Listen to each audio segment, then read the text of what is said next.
E já está valendo o prazo para a entrega da declaração do Imposto de Renda à Pessoa Física do ano base de 2023, que será entregue agora em 2024. Esse ano, a Receita Federal espera receber em torno de 43 milhões de declarações.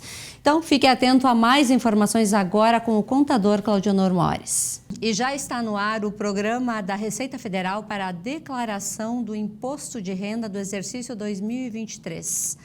E para esclarecer as dúvidas, que todos os anos existe alguma alteração e a gente sempre tem alguma dúvida na hora de fazer a declaração ou juntar a papelada para entregar para o contador, nós convidamos o contador Claudionor Mores para dar algumas orientações. E se você ainda não pegou todos os comprovantes de banco, enfim, tudo que é necessário, fique atento em todas as dicas para não ficar indo e voltando no contador, porque isso também, de certa forma, dificulta um pouquinho o trabalho de todos os contadores. Claudionor, bem-vindo mais uma vez aqui para falar desse assunto que alguns gostam, outros ficam decepcionados, enfim, com o montante de documentos que a gente todo ano tem que juntar. A gente brinca que, primeiro, nossos cumprimentos aos telespectadores, obrigado pelo convite. A gente brinca que quem gosta mesmo são os contadores, os profissionais que fazem, porque o restante... porque pagar imposto não é normalmente muito agradável. É verdade. Né? Mas faz parte, né? É verdade. Do processo. Claudionor, 43 milhões de declarações, por que essa quantidade tão exagerada? Se eu não me engano, ano passado foi em torno de 30? O que ocorre, Sandra, é que nós estamos com a tabela tradicional, a tabela progressiva para o cálculo do imposto, defasada há muitos anos, segundo institutos tributários, 134% defasada. Então, isso significa que a tabela progressiva ali de valores está, esse ano deu uma pequena subidinha, está muito aquém da realidade, então, com isso, aumenta a base de contribuintes. Mesmo que este ano houve uma redução aí de 4 milhões, mas aumenta, por outro lado, em função dessa tabela progressiva não sofrer atualização. Sabe, Sandra e telespectadores, com essa não atualização, o governo deve arrecadar esse ano 165 bilhões a mais.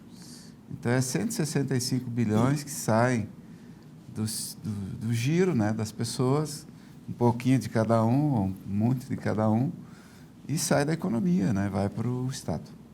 Verdade. Esse ano também houve atualização de alguns valores. Eu gostaria que tu falasse um pouquinho sobre isso. Isso, é importante. Então, quem deve declarar esse ano, né? Isso.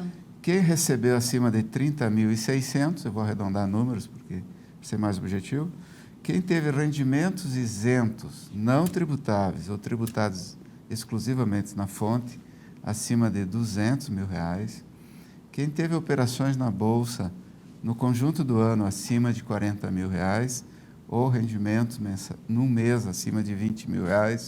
Então, quem teve, de um modo geral, quem teve operações na Bolsa, quem deteve, ou no final do ano, ali no dia 31, um patrimônio acima de R$800 mil. Essa foi uma grande mudança, né? Que era 300 mil, passou para 800, entre outros.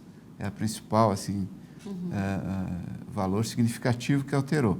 Então, quem fechou o ano com patrimônio avaliado em R$800 mil pelos valores nominais dos seus bens, deve declarar. Na atividade rural, quem efetuou renda superior a R$153.200, então, esses são critérios de renda que fazem com que você deva declarar este ano o calendário de 23. Pois todo ano a gente tem que juntar extratos de bancos, rendimentos do ano todo. Quais são realmente os documentos que são exigidos e que a gente, em hipótese alguma, não deve esquecer? Perfeito, Sandra. Olha, esse ano temos uma novidade que facilitou um pouco o acesso da declaração pré-preenchida. Então, você pode optar por declarar online no aplicativo da Receita Federal, no seu celular, no seu computador, no iPad. Você tem essa oportunidade de fazer até online e ter acesso a uma declaração pré-preenchida. Ou, se você tem a conta GovBR, você traz essa declaração para o seu computador, você baixa o PGD, o Programa Gerador da Declaração, E aí você trazendo a pré-preenchida, Sandra, já vem com muitas informações prontas, que vem de encontro à sua pergunta. Ou seja, rendimento já vai estar lá, porque as pessoas e os organismos, as empresas que lhe pagaram já informaram, não é? Se você teve transações de imóveis, o DOI lá do cartório já declara. Se você tem outros pagamentos para médicos, dentistas, saúde, educação, muitos desses valores já estão lá informados. E apenas cabe a você corrigir e dizer se está certo ou errado, modificar se estiver errado. Sim. Então, a rigor, Sandra, se você optar por essa declaração pré-preenchida, é muito agradável porque você vai evitar muitos erros por malha fina, por esquecer um rendimento, por exemplo, salários, difícil, né? Um prolabore, mas um aluguel, as pessoas às vezes esquecem, né? Um lucro que recebeu, não é? Uma pensão, que este ano, pensão alimentícia, para quem recebe é isenta, essa é uma boa novidade, né? Um prêmio de loteria, que seria maravilhoso, né? Seria ótimo, né? E assim, valores, uma doação, não é? Então, se você, toda essa parte de que você obteve rendimentos ou algum valor a seu favor, você tem que ter à mão. Tem que ter à mão toda e qualquer comprovenda de patrimônio, né, de expressão, um veículo, um terreno, um apartamento, uma casa, ou se você permutou, fez uma troca, existe uma regra muito importante que quando você vende um imóvel residencial e adquire outro no prazo de 180 dias, você tem imposto zero ou quase reduzido, dependendo da negociação.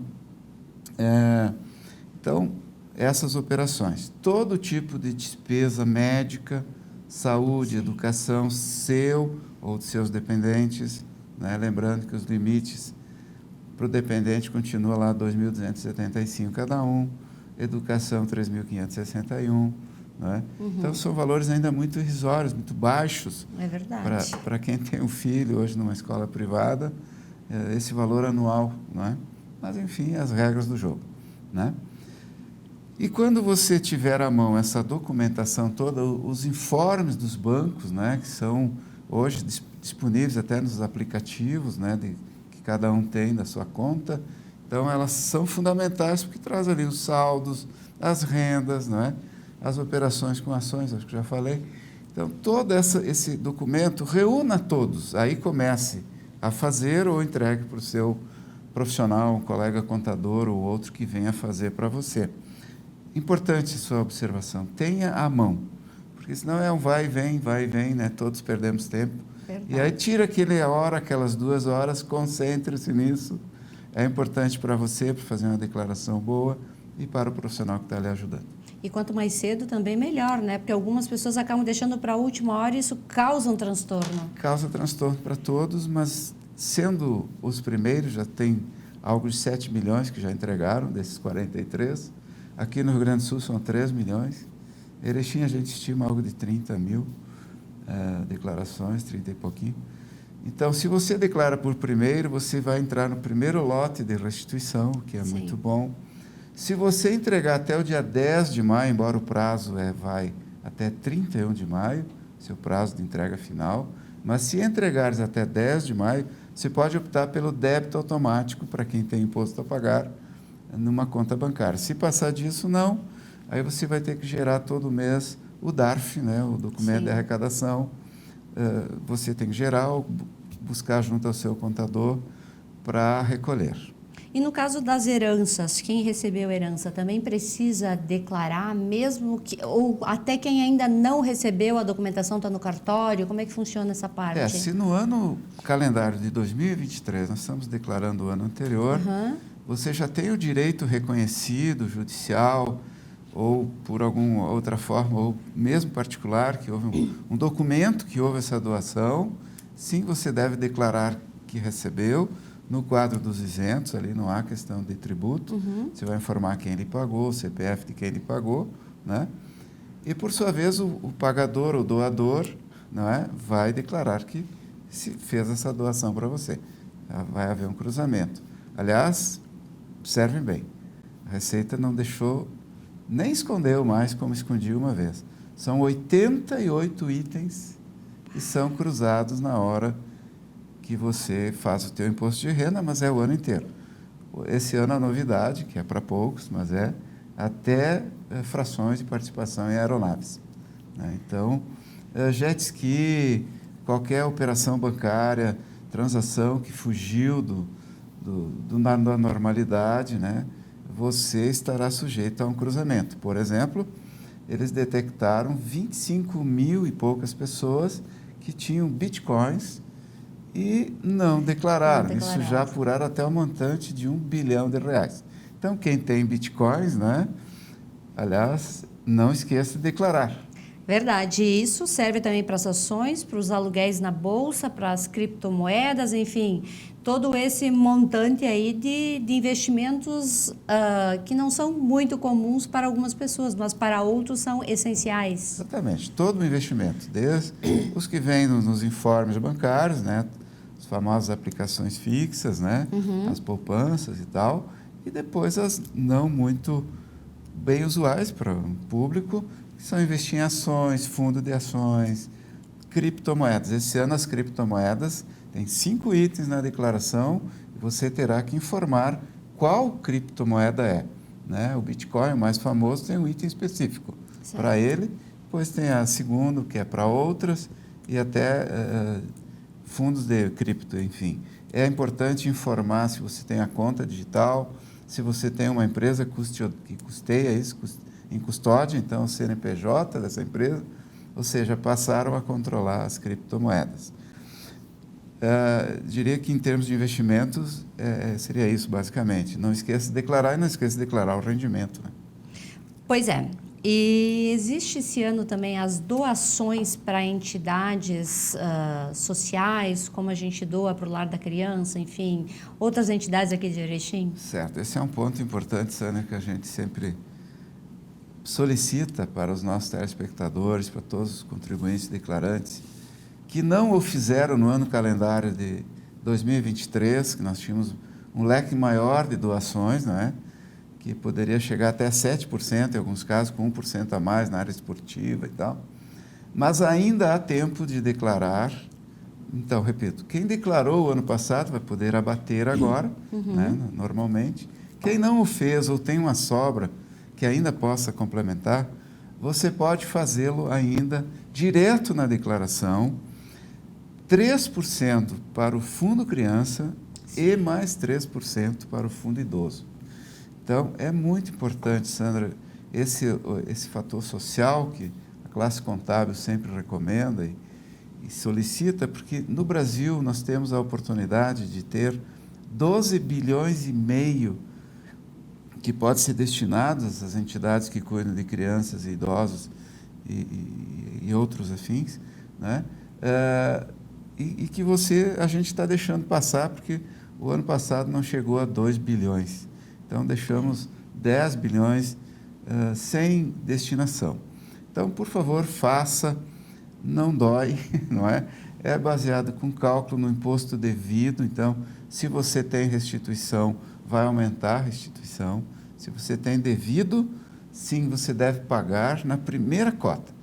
No dia 31 de maio, você fará o pagamento da sua cota, primeira cota ou única, depende do seu imposto de renda, e um DARF específico para o Fundo Criança ou Fundo do Idoso, né? E é bem tranquilo, o próprio programa vai gerar isso para você, você pagará, já vai ser descontado do seu imposto. Sim.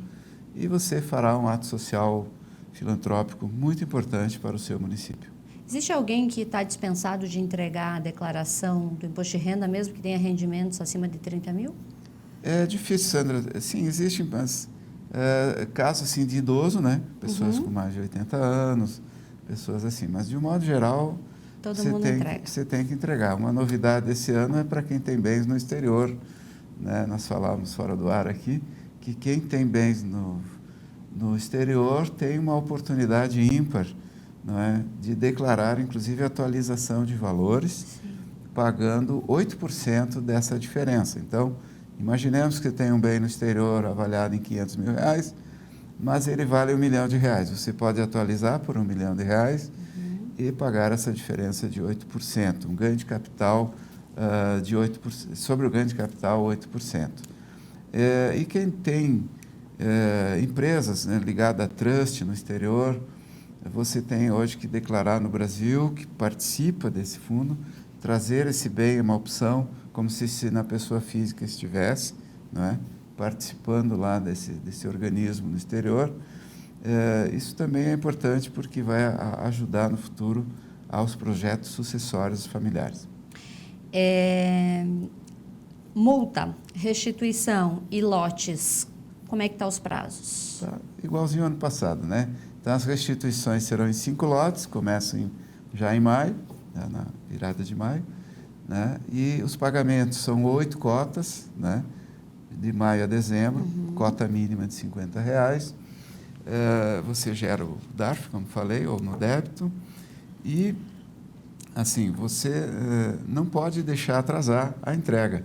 A multa mínima é R$165,74, né? E se você tiver imposto a pagar, vai de 1% a 20% sobre o imposto, se você esquecer de declarar até 31 de maio. Então, não era bom esquecer, né? Verdade, fica pesadinho. Fica pesada a multa, então não deixe de declarar, né?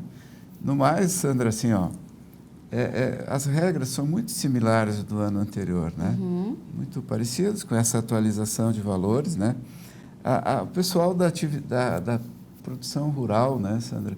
Muito importante que no ano passado, só aqui na região, 4.000 pessoas caíram na malha fina e tiveram renda de atividade rural superior ao valor da época, que era 146, agora é 153.200. Declare, né? Porque a atividade rural ela é muito assim incentivada. Você pode ter um investimento, por exemplo, é considerado uma despesa da propriedade, né? Então, normalmente tem muito pouca chance de gerar muito imposto na atividade rural. Então, não deixe de fazer e evite esse transtorno de cair na malha fina, porque existe um programa para isso.